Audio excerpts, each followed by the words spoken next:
Welcome back. COVID-19 is putting pressure on the public healthcare system. Some facilities have declared they have no more space for new patients. There have also been reports that doctors are being forced to help patients who are pick patients who are most likely to survive, leaving others critically ill. Yesterday saw the country reach a new record in new cases over a 24-hour period, 13,500. Some have called for a return of stricter lockdown measures, but the question is, will this be able to fundamentally change how South Africa fares in the face of COVID-19 in coming months? To discuss, we're now joined by Dr Kerrin Begg, public health medicine specialist at UCT Faculty of Health Sciences. Dr Begg, thank you for being with us. The reports this week, the City Press reporting, for example, that hospital admissions have gone up by more than 2,000% in Gauteng. What are you hearing? What is your experience of the health system right now? Is it true that a lot of doctors are actually starting to have to make those terrible choices about who will get the facilities? So I think that Gauteng is now on a similar curve to the Western Cape, so we can learn the lessons where Western Cape was a bit ahead of other metros. Remember that this is a disease of congregation, of groups of people together. We transmit by giving the virus legs and collecting together. So therefore, we are seeing the high numbers really only in the metros, and that's likely to remain the case for the remainder of the epidemic. Yeah. So Gauteng is now on that trajectory.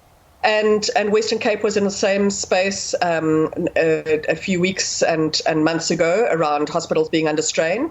It is it's relatively the norm for the public sector to be facing those kinds of levels. Our health system has been under strain for some time, and obviously we bought ourselves some time with the original lockdown, as well as some of the initial restrictions which kept some of the other routine causes of trauma out of the emergency units. Now, of course, with the lifting of the alcohol ban, we're seeing some of those in as well, which just adds to the overarching strain. Yeah. But certainly the kinds of decisions are not unusual in the public sector, but it is, of course, just very, very hard to be in that kind of space.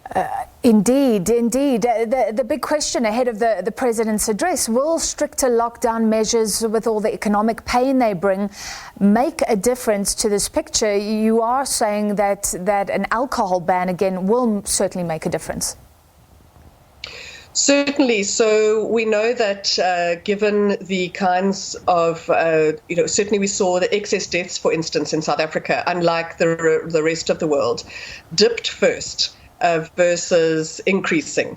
So we first saw a significant dip in our predicted excess deaths, and subsequently they've now started to increase. So we know that we saved lives in the early part of the epidemic, more lives than we lost due to COVID, based on those that were saved from violence and injuries, mostly caused due to alcohol.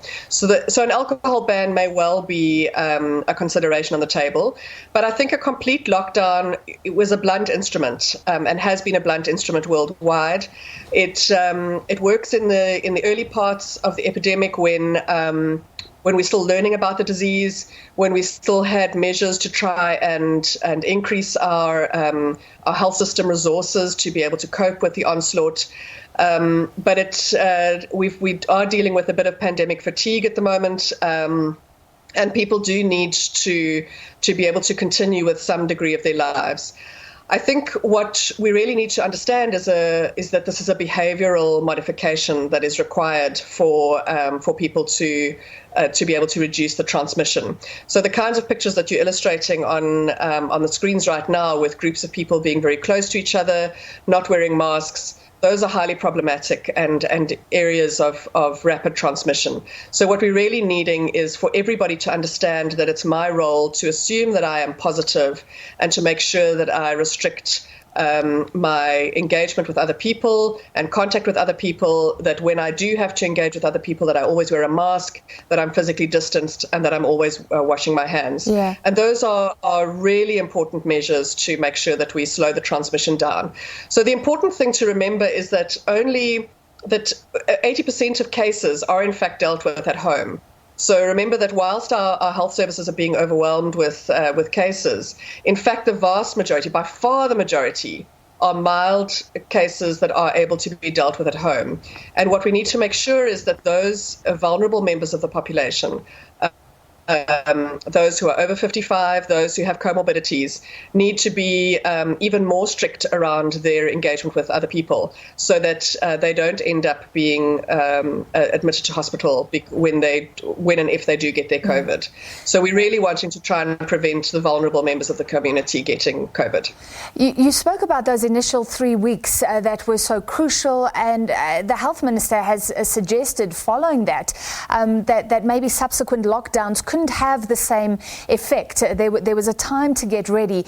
Bed capacity is still increasing. We're still scrambling, but maybe not everything could be done. Were those 3 weeks used well, in your opinion? So I think it depends on where in the country that we're speaking about. I think that some parts of the country used those weeks well, rapidly increased bed capacity, engaged with the private sector to purchase ICU capacity, to put oxygen in place in district hospitals and regional hospitals, which wouldn't normally have the kinds of volume requirements of oxygen that are required for COVID high nasal flow oxygen delivery.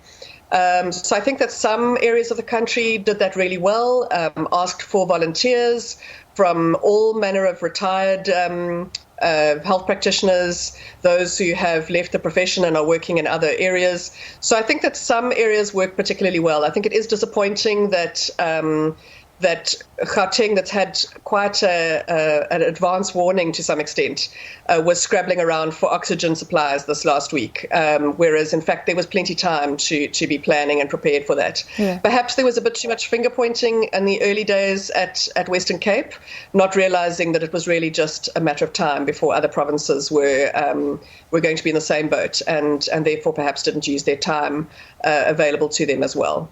And just for a final health opinion, before the President speaks tonight, you've already suggested that this is now about personal care and what we do as individuals.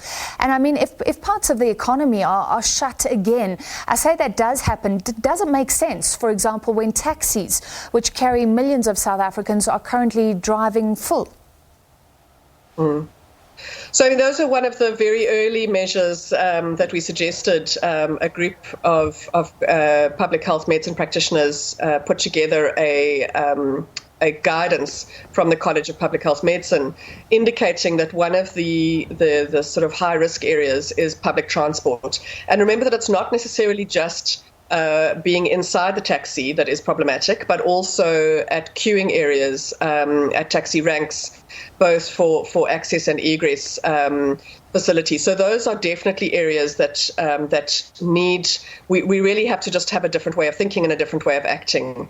Where passengers, I realize that they are very disempowered, but really need to be insisting with taxi drivers and taxi owners that taxis really need to be less than 70%, preferably less than 50% full, with lots of ventilation, despite the freezing weather. Really, that ventilation is important, masking is key, and sanitizing is important. But queuing before you enter a taxi and as you exit are also crucial parts of trying to maintain physical distancing.